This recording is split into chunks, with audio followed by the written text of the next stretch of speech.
Assalamualaikum warahmatullahi wabarakatuh. Salam sejahtera, Om Swastiastu, Namo Buddhaya, salam kebajikan. Atau dalam bukunya pada tahun 1979 memberikan sebuah pernyataan, Theory in Architecture deals with what architecture is, what it should do, and how to design it. Theories are useful to the architect at various points in the design process and are applicable to many building types.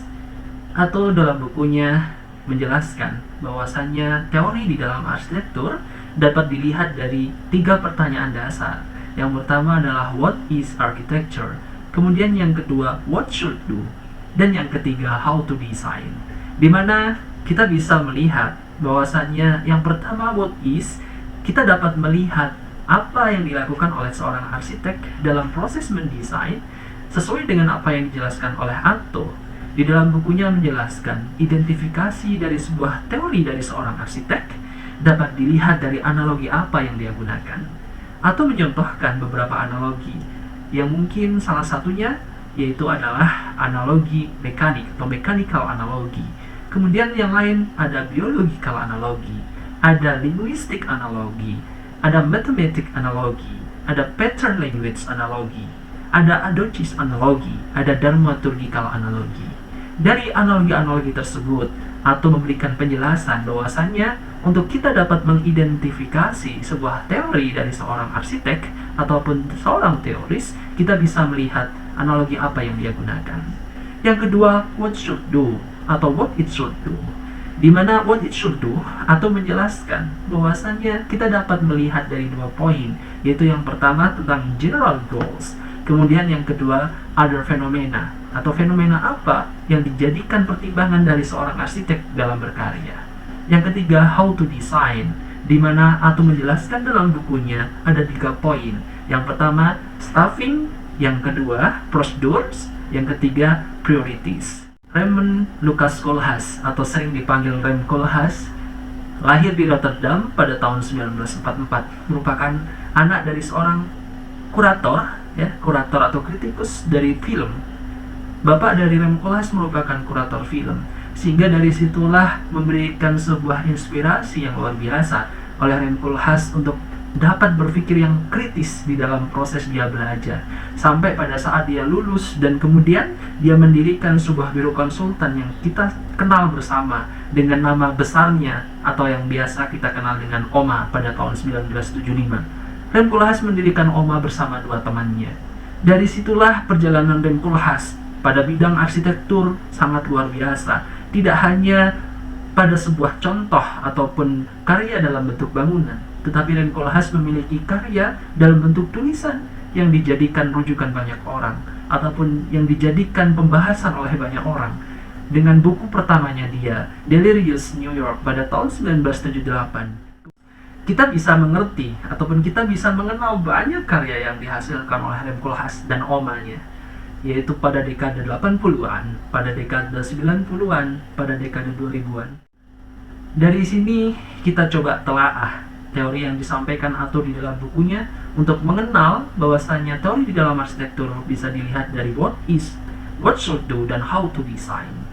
Belajar dari Rem Koolhaas dalam menjalankan proses berkarya, menjalankan proses berarsitektur memiliki pandangan atau memiliki view yang dia dijadikan pembahasan di dalam setiap dia berkarya. Dia selalu melihat tentang urban, melihat ekonomi, melihat sosial, dan yang paling menarik adalah dia selalu melihat kultur di dalam dia proses berkarya. Dari sini kita coba akan telaah sesuai dengan apa yang disampaikan Atto di dalam bukunya melalui presiden ataupun karya yang dihasilkan oleh Rem Koolhaas. Belajar dari Seattle Central Library yang merupakan karya yang menurut kami karya yang sangat baik, dan itu alasannya kenapa kami mengangkat karya ini untuk membahas tentang apa yang disampaikan Atto di dalam bukunya. Seattle Central Library tahun 2004 merupakan proyek yang sangat kompleks, di mana kita coba menelaah sehingga kami dapat menghasilkan sebuah kesimpulan.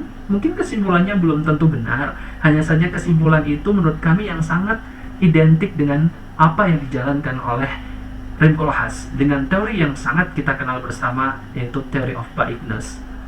Sesuai dengan apa yang disampaikan Atto pada bukunya, kita bisa melihat what is architecture dari seorang teoris ataupun dari seorang arsitek. Kita lihat dari analogi apa yang dia gunakan, sehingga menurut hemat kami dapat melihat bahwasanya linguistik analogilah yang dijadikan Rem Koolhaas dalam berarsitektur, ataupun yang digunakan, analogi yang digunakan oleh Rem Koolhaas dalam menghasilkan Theory of Vagueness dengan model semiotik.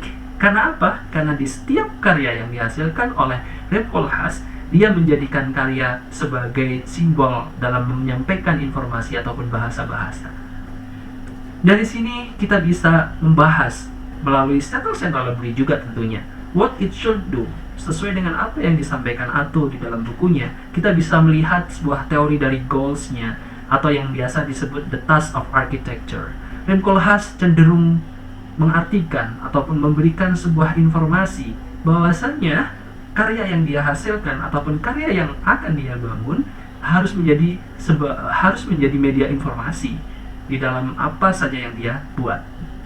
Dan juga kritik dia jadikan konten di dalam informasi yang dia buat dalam karyanya. Sehingga kita juga dapat melihat order fenomena yang kita dapat pahami di Settle Central Library, di mana pada era tersebut digital ataupun digitalisasi sangat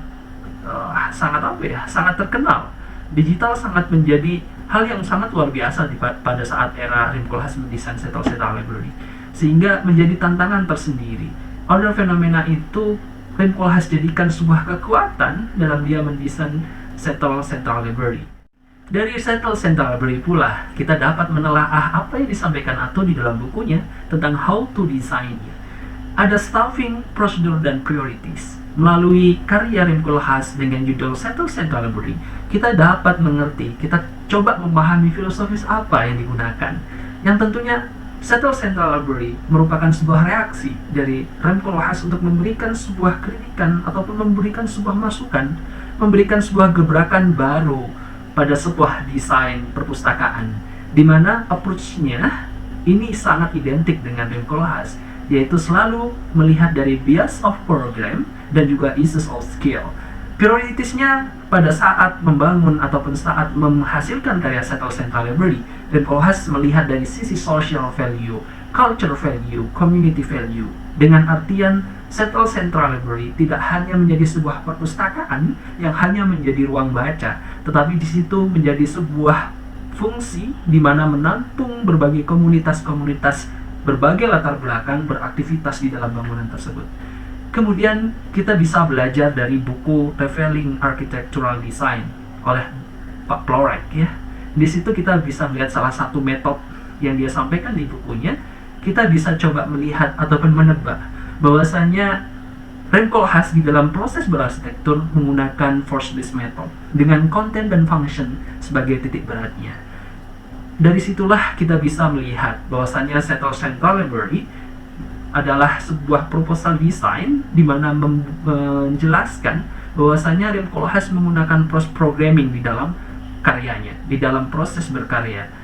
Karena Settle Central Library programmingnya menunjukkan bahwasanya di situ ada kolaborasi antara program formal dari sebuah perpustakaan dan program usulan yang diusulkan oleh Rem Koolhaas itu sendiri. Sehingga proposal desain Settle Central Library sangat menarik karena di situ dapat menghasilkan sebuah perpustakaan yang sangat luar biasa. Karena fungsinya tidak hanya sebagai ruang baca, tetapi juga menjadi sebuah pusat kegiatan dari berbagai community ataupun komunitas masyarakat yang ada di kota Seattle. Dengan demikian tentunya Rem Koolhaas tidak bekerja sendiri. Karena apa? Settle Central Library merupakan desain yang sangat kompleks dari segi bangunan dan fungsinya.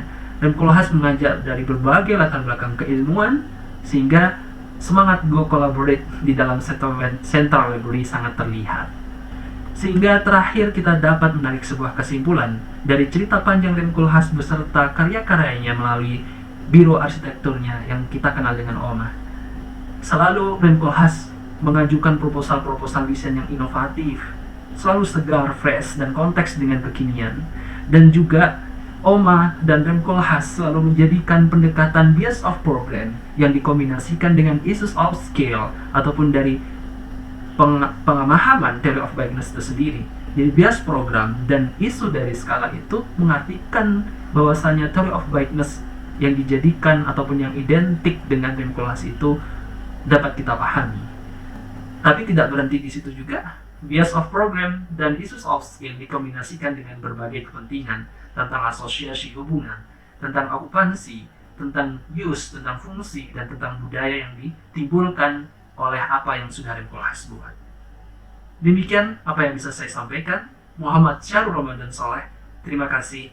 Salam arsitektur.